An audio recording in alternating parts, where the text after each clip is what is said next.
Welcome to the Wolverine Confidential Podcast. I am Andrew Kahn. I'm Ryan Zook. And I'm Aaron McMahon. All right, guys, good to be back with you both. Three-man pod here on Tuesday morning, July 22nd. Let's talk about the media poll. The Big Ten officially does not put out anything. Is that correct? There's a time, at least for basketball, they're putting out like a handful of teams, like the top 3 or top 5 or something like that. Football does nothing. Is that right, officially? Correct. They do nothing. They haven't done anything in a long time, which makes sense as to why these polls are produced. This one we're going to be talking about is from Cleveland.com. They've been doing it now for, I think, like 15 years. It's been a long time. We're now starting to see other polls come out from other outlets as well. And you know, I joked that this is talking season. This is also a fodder for the media to talk about, right? Because it's clear that the conference doesn't want to do this because they don't want to, they don't want to set expectations or preconceived notions for some of these programs. But, this is... I mean, it's unclear why they don't want it. I don't understand. It makes no sense to me why they just don't want to do it, I guess, do the work of handling it. And you're starting to see other leagues, shy away from it. I think the Big 12 stopped doing it this year as well. So I don't know if it's just creating a lot of consternation. I don't know if folks are just unhappy. Either way. I mean, it's the same conversation we always have with like the first AP top 25, poll of the year, right? Like these are teams that we're projecting, right? Some of this might be accurate. A lot of it may not be. And, you're always going to get your surprises and teams that overachieve and theoretically and teams that quote unquote underachieve. So in a way, it's all fodder for us to discuss, agree or disagree, whatever. Look, there's nothing else to talk about right now. We're mid-July, football season's still 6 weeks away. So yeah, we got the preseason poll. Certainly better than nothing. And it's, MLive was represented in this poll. And I'll say 18 teams is just, it's a lot. It ceases, or we're getting away from even them being conferences in the traditional sense. When it's this many teams, it becomes closer to a national poll. I mean, it's tough. But let me just read off the teams, just 1 through 18, to set the stage for our listeners. Penn State, number 1, got 11 first place votes as well, the most. Again, these were it was tabulated by, you got 18 points for being in first place, 1 for being in 18th place, and everything in between, and they calculated by total points. So number 1, Penn State with 11 first place votes. Number 2, Ohio State got 10 first place votes. Oregon 3 with 2 first place votes. Then Illinois at 4. 5 is Michigan, which got the last first place vote. Indiana 6, 7 Iowa, 8 Nebraska, 9 USC, 10 Washington, 11 Minnesota, 12 Wisconsin, 13 we've got a tie between Michigan State and Rutgers, 15 UCLA, 16 Maryland, 17 Northwestern, and 18 Purdue.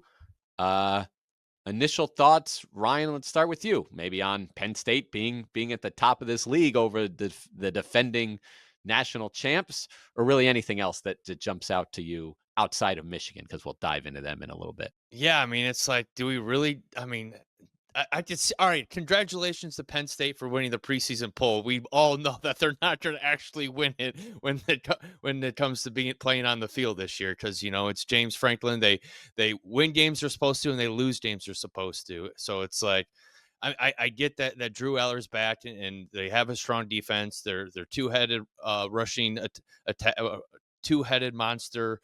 In the backfield is returning, but again, like, do you trust them to win a big game? Like, it's just year after year that they fail to do that and can't get over that hump. Yes, Ohio State lost a ton, Oregon lost a ton, Michigan still a lot of unknowns. So I get why there people are optimistic about them, but it's been how many years of James Franklin where they just haven't completed put it all together. So we'll see. I like their team. I like how a lot of their positions, but again, I still wouldn't pick them to win it all, just because the mental blocks it seems that program has. I think Michigan slotted pretty accurately there. I'm surprised Illinois is number 4. I get that they are returning a bunch from last year's team and that won 10 games. But I think there was a little bit of a luck factor with them last year too, like a couple overtime wins, like squeaking one out against Rutgers. I think if that goes the other way, they're more of an 8-win team. So I think that's more of a case of a better team overall this year, but probably going to have a worse record just because they're going to fall back to the means a little bit. So I think those are the two biggest things that stood out to me, at least near the top. This is the year for James Franklin to do it. If he doesn't do it this year, is he ever going to do it? So I think the pressure's on him a little bit. I had a vote in this thing. I had Penn State won barely. I was debating between them and really Ohio State and Oregon. It's kind of a three. To me, it's a three-team race this year. They've got all the pieces, as Ryan said. I mean, they got the most experienced quarterback, arguably the best quarterback in the conference. They've the backfield is great. The defense is, again, it was one of the best in the country last year. And you've got Jim Knowles coming over from Ohio State as their defensive coordinator, so they should be really good again. And look, the schedule lines up for them pretty well. They do face Ohio State and they do have Oregon. So that, other than that, I mean, you're looking at least a 10-win team, and if even if they split those, you're looking at 11-1. So I think by default there, I think that's probably one of the reasons why Penn State going one. But you're right. Like Penn State, it seems like that, year after year, Penn State's picked in the top three, top four, sometimes picked to win it all, win the conference, and they just can't seem to do it. So it wouldn't shock me if Penn State doesn't win the league, but they're certainly set up to do so. So, right now, I no reason not to go with them. They seem to be the consensus favorites to win the conference. If you look at all the preseason magazines and publications and everything else, most folks have Penn State winning it all. But Ohio State, I expect to be right there. Oregon's interesting to me, and we maybe dive into them a little bit later. But like, I do think this team, this Oregon program is built to last in the Big Ten. I think I said that last year. They're just built strong. They're physical. They're good up front. It's just a matter of what the quarterback play is going to look like, right? Dante Moore is getting the load there. Can he be the star that some people thought he could be? And I think that's probably the overarching storyline in the Big Ten this year. Not only with Michigan, but several of these teams is what the quarterback's going to be like. Because some of these guys are starting for the first time, some of them are young and just haven't played a lot.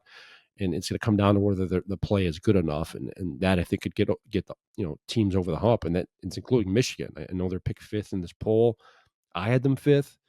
But it wouldn't shock me if they overachieved and they finished 10-2 or something, and they're right there in the race at the end. Especially if the top 3 or 4 teams are kind of like jumbled up. Ding, ding, ding. 10 points for Aaron McMahon. I think this is it. It's the quarterback situation that has Penn State at the top because they have a known entity at that position. Now, Ryan, maybe you think that Drew Aller isn't all that great. I don't know. He was a big reason why I had more faith in Penn State this year than I had in past years because, Ohio State, I mean, they won the national championship last year, but I mean, it looks like it's probably going to be Julian Sayin as their quarterback. 12 career pass attempts, for the rising sophomore here.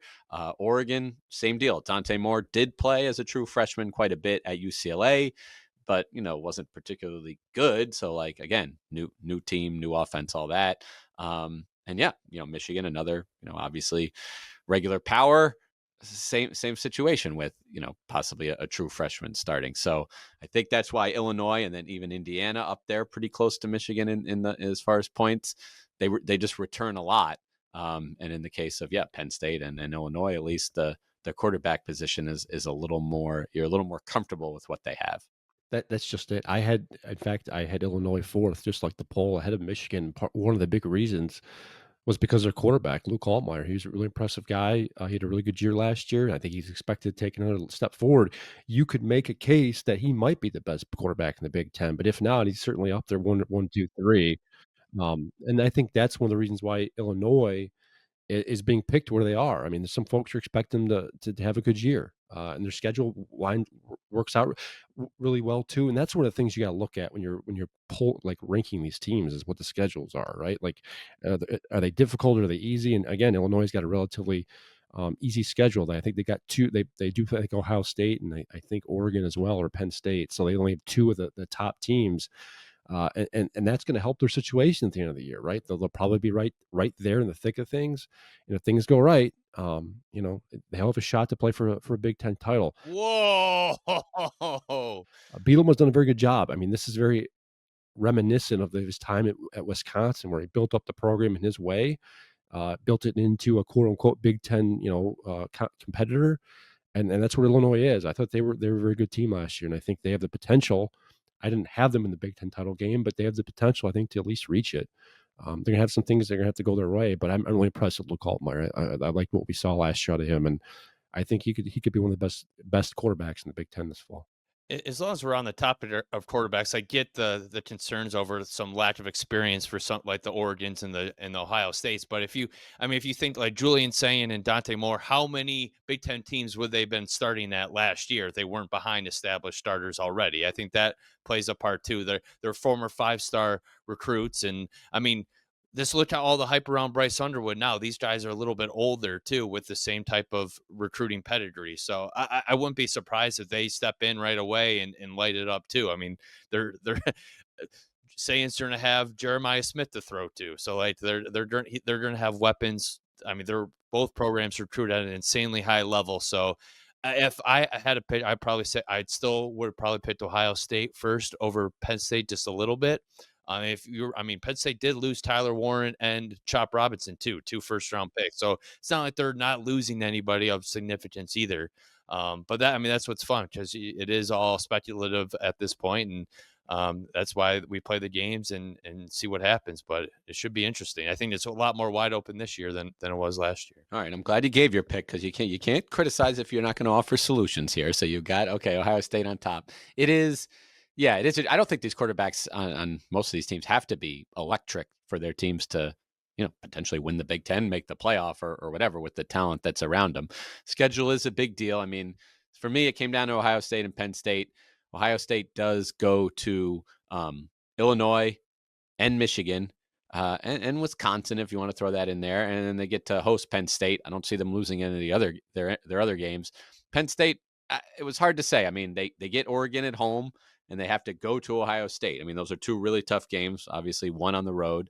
But after that, I mean, it's at Iowa, at home against Indiana. Like, again, I don't see them losing any of their other games. So even if they split that one loss in the Big Ten, that's why I was more comfortable, taking them. But yeah, Michigan at 5. I mean, I'll just ask you guys this. If this media poll is correct, and I'll point out, let's see, last year the pick was Ohio State, and of course it was Oregon that actually won. And when I say of course, I mean I probably am reminding some people of that, since Ohio State then went on to win the national championship. The year before, though, people picked Michigan, and it was Michigan. So anyway, if this is how it finishes, Michigan at 5th behind those teams, I mean, do you think Michigan fans are happy, or is that you need more context for how things went to just other than just their standing?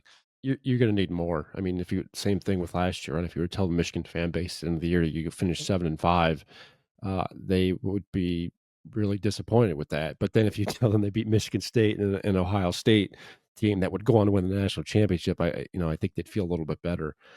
So it's going to depend on how things shake out, right? Like if Michigan improves their regular season, say they go 8-4-9-3, but they still beat Michigan State and maybe they still beat Ohio State, at least the trajectory is heading up. And I think at the end, I think that's, if you're a Michigan fan, realistically, that's probably what you want. You want to be better than last year record wise. And I think just from what you see in the field perspective, the offense was not very good last year. So I think if you can see some even incremental improvement on that side of the ball, those flashes from the quarterback, big plays at receiver, and offensive line starting to come together, maybe some younger players that you can hold on to for the future.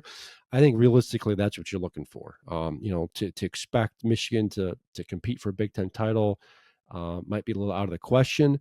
But I do think, and we'll get into this more as the summer goes on, just a preview perspective. But like, if Michigan can be there at the end of the year and on the edge of the playoff race, and they're 9-3 or whatever, I think that would be considered a successful year. So 5th place isn't bad. I mean, especially when you consider there's now 18 teams in the Big Ten, and last year I think they got 4 in the playoff. Like you're right there on the cusp of where do you want to be. It's getting hard. It's going to get harder and harder to win a conference title nowadays with the size of these and scope of these conferences. And look, the conference championship isn't going to mean as much. So you just got to take care of business in the regular season. So I think as long as they improve upon last year record wise, and I think just from a offensive standpoint, they'll be okay. I don't know, man. I think if you're looking at a fifth place finish, that's what, at least two losses in the Big Ten, probably three. Then I mean, the Oklahoma game, you're maybe a 50-50 at this point. I could definitely see them losing that game. That's a 4-loss season. I think most Michigan fans would consider that not a successful season. I think they're expecting a leap forward, especially with how last year ended, and with expected better quarterback play, and with a defense that's expected to be dominant again. I think you got to want a little bit more than that. Like if you're finishing behind like in Illinois, like that's yeah, for 2 years in a row. I don't know if that's would be considered very successful. But again, it could happen. It definitely could happen. There's still plenty of question marks with this Michigan team, but I think with how they recruited last cycle and with how they ended last season, like that raised expectations heading into 2025. And if you finish 8-4, I think that's a little bit of a disappointment and a little bit of a letdown. Few more topics I want to hit on from this poll. First of all, just maybe the bottom half of this poll. Any teams you think maybe being undervalued here? Again, you have USC there at 9. Shoot, Wisconsin at 12. Michigan State, Rutgers, like I said, tied at 13. Yeah, I mean Purdue with a new coach, and I think 50 players transferred out and 50 came in. I saw something like that. Like, who knows? They're picked there at the bottom. But yeah, any teams that maybe you think could maybe get into the, maybe not compete for the title, but have pleasantly surprising seasons. Washington's interesting. I mean, they've got some athletic guys. We saw what they can do offensively. They're always going to put points on the board and move the football. It's going to come down to whether they can defend and stop teams. They did bring in Ryan Walters, the former Purdue coach, as their defensive coordinator. He is known for being a defensive guru. So I think of that middle of the pack, I think Washington's maybe the most likely to surprise some folks. Again, this is my opinion.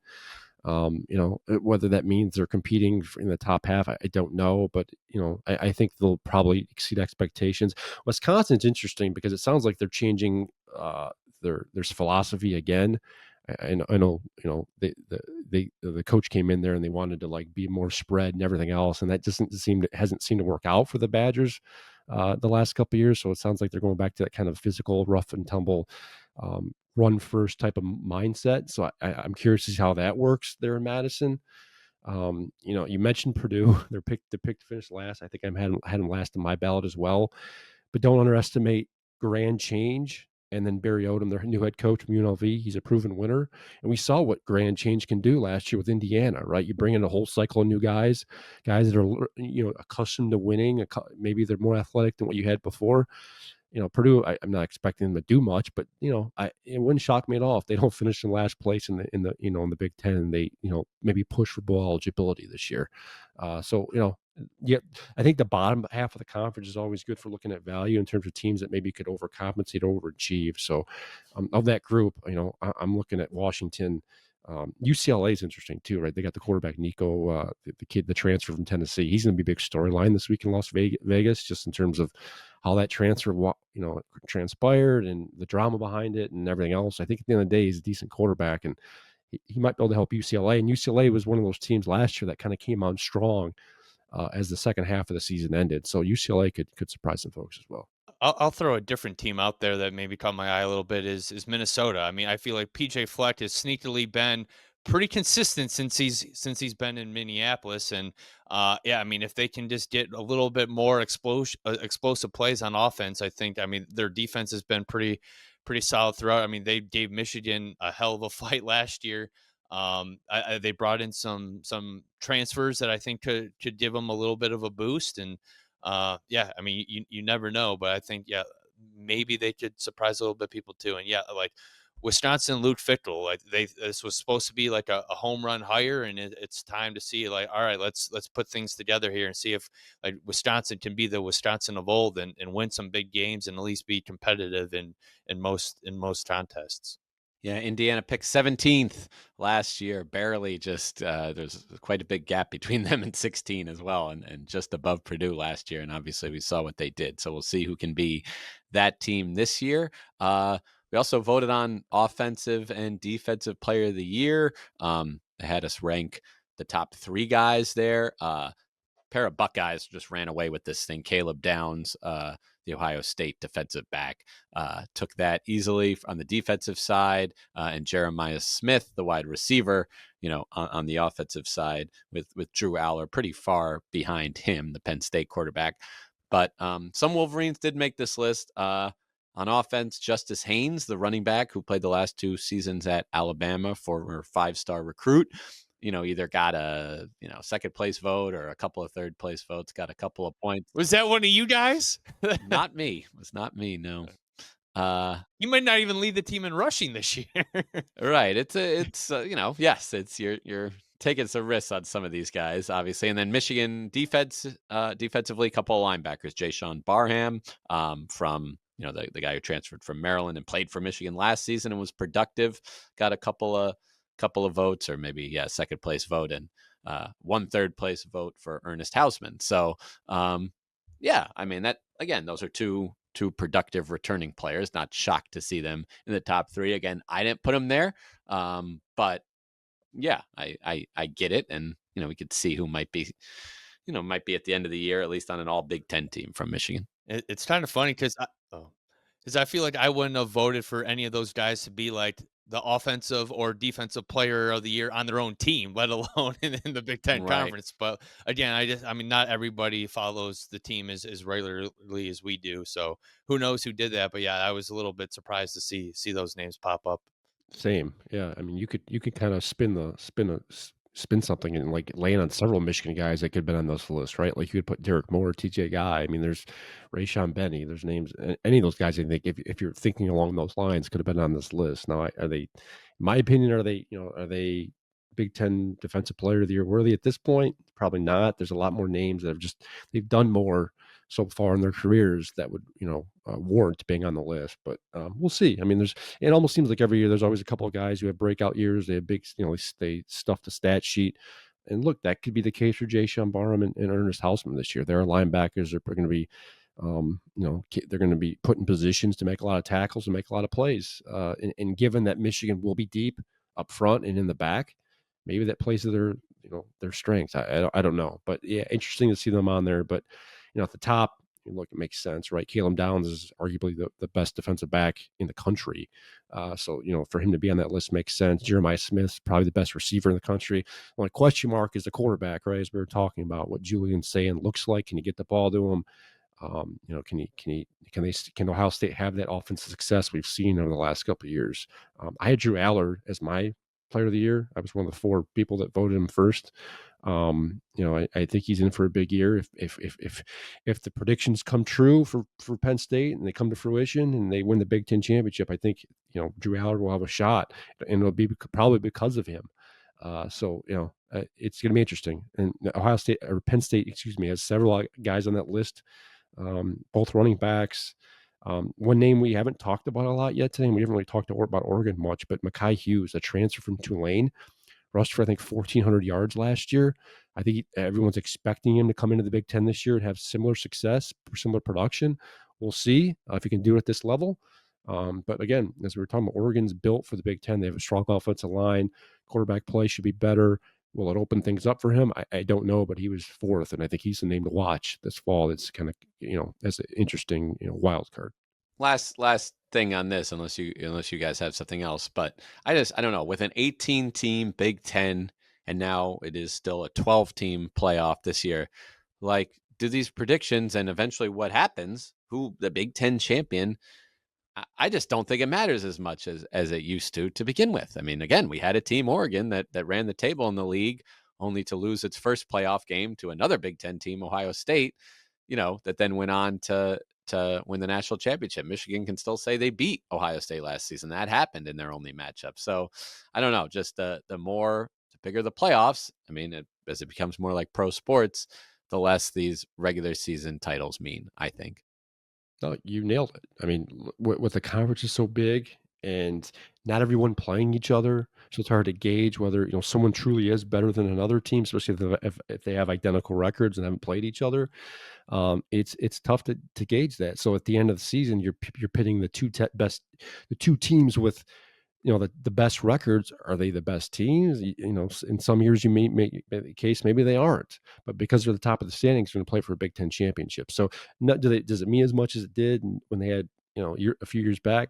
Maybe not, but at the same time, that I thought that system was flawed too, right? Because you had the Big Ten East so dominant going against the West division that oftentimes was struggling. And we saw it firsthand in Michigan going up against some of those Iowa teams that they were good, but there were better teams in the East that I think would have created better matchups in the conference title scenario. So, it is what it is. I think it's just at this point it's part of the TV package. The Big Ten, it's something that they can promote and tout, and sell, and it's another game for some of these teams. So do these conference championship games matter as much as they used to? No, and I think they're going to continue to decline in terms of relevancy. But it's something that they have to play at this point, and that's something the conferences are choosing to do. So. Yeah, I hate it. I hate that we're devaluing the regular season more and more. And like, if 16 team playoff, or why even play the regular season? Like, you're going to get in with the Big Ten and SEC teams are going to get in with like 4 losses. Like, I want the regular season to still matter. I want the outcomes to matter still. And it seems like we're trending away from that, which is very unfortunate. But money talks, and that's just how the way things are in college sports these days. But yeah, no, it's going to be a bummer that, whoever wins the Big Ten, oh yeah, sure, that's cool, congratulations, you did a trophy. But the loser also could make the Big Ten playoff and then knock you out of the playoffs too, as we saw. So we'll see. It's kind of unfortunate, but it is what it is. Let's move to some other Michigan football news.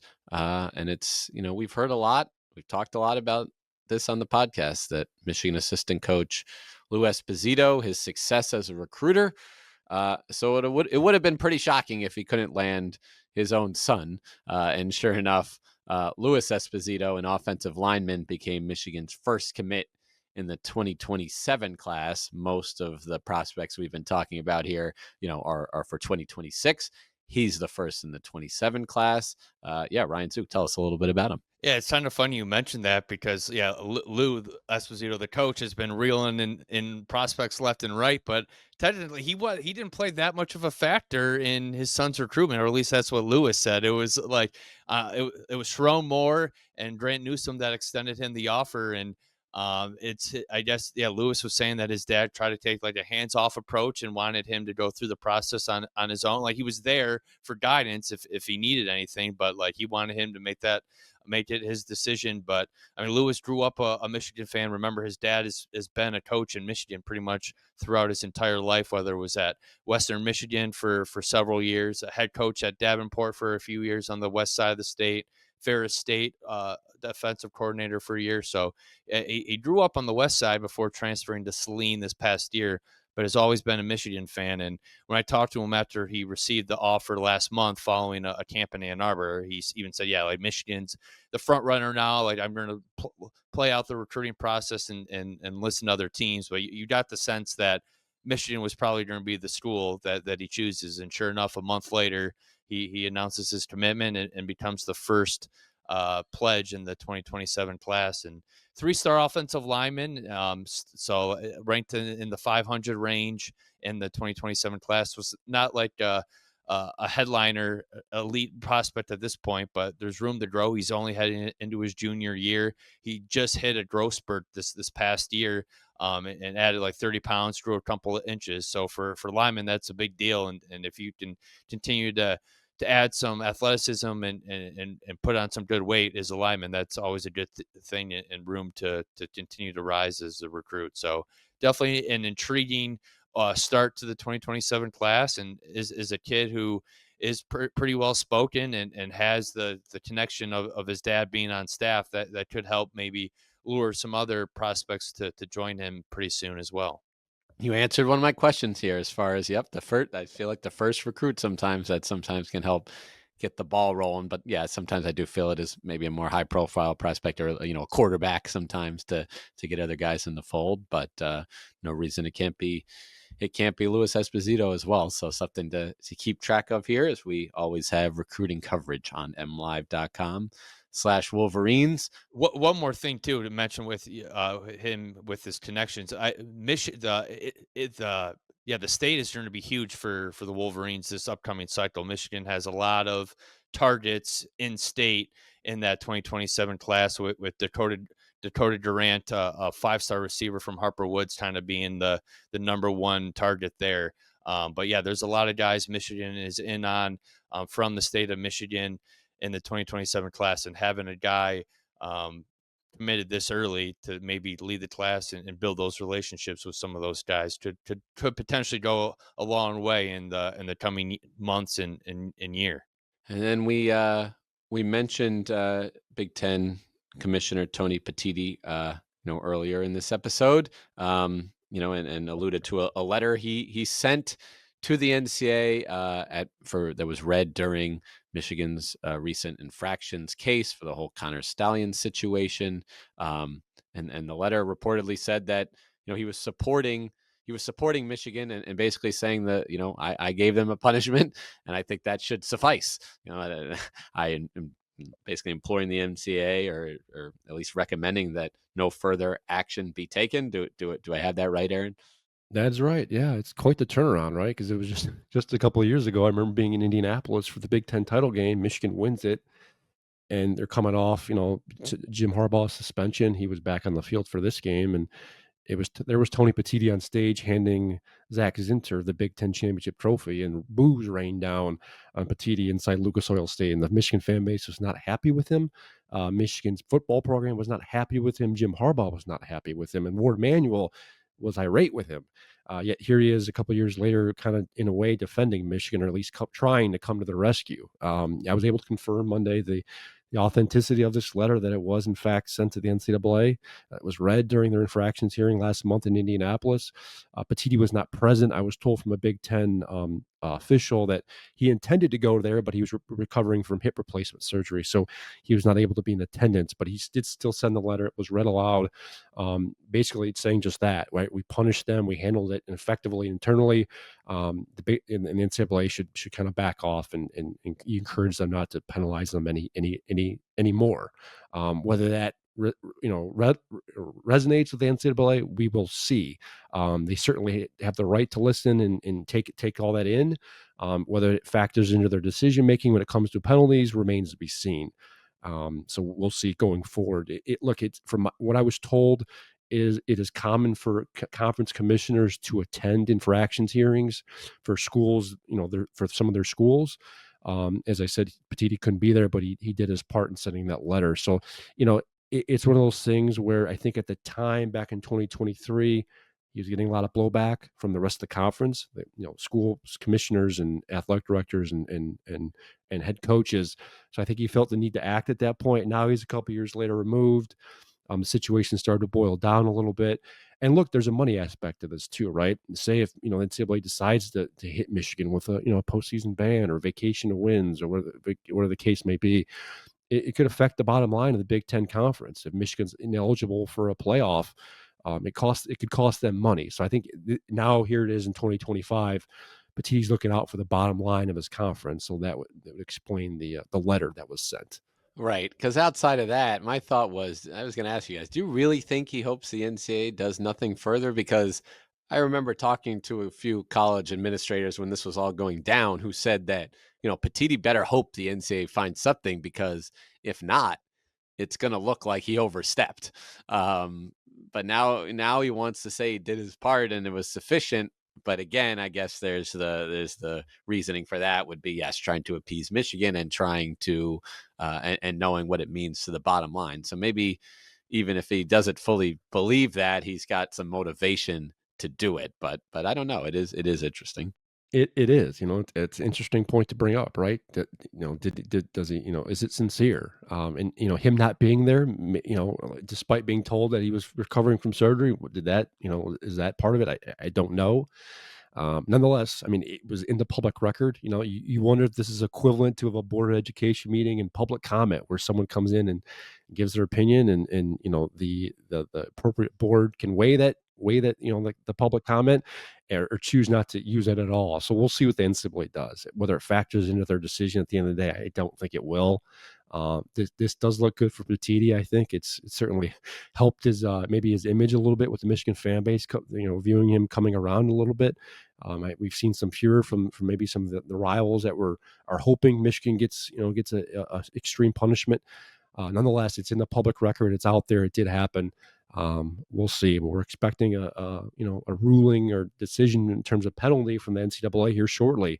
I know some folks behind the scenes at Michigan are expecting something really soon. In fact, it wouldn't surprise me if it came out this week. But nonetheless, I am expecting something certainly before the beginning of football season next month.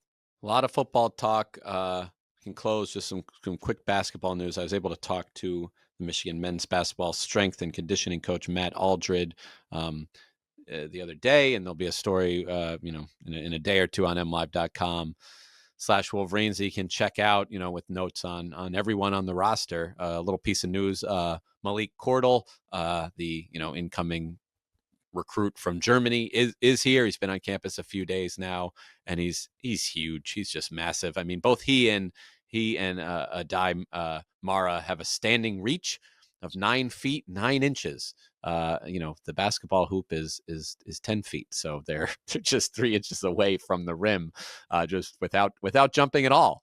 So that's something. Mara's listed at 7'3", 255 pounds. Cordell, similar weight. He's 7'1" and similar weight on the official roster, but I think that's old news. Cordell, from some of the weight training he was doing, at home. He's up to closer to like 280. The strength coach told me. So that's just a huge person. But I'll have updates on really every guy with some, the vertical leap stuff and some of the other measurements. And he's happy with how the returners have progressed, and with what some of these newcomers bring to the table. Some coming from, you got a guy like Elliot Cadeau coming from North Carolina, where the training was top notch, and then you got another guy like Yaxel Lendeborg, coming from a smaller program at UAB, and before that a junior college. So he's a little more of a kind of a lump of clay, if you will, for the Michigan strength team to mold a little bit. So that's almost a reason to maybe get more excited about someone like that. With once he gets in a serious regular weight training, conditioning, nutrition, all that, sleep, what kind of player he could become. So be on the lookout for that story. And again, plenty of stuff from Big Ten football media days in Las Vegas. That's it for this episode of Wolverine Confidential. Thanks for listening.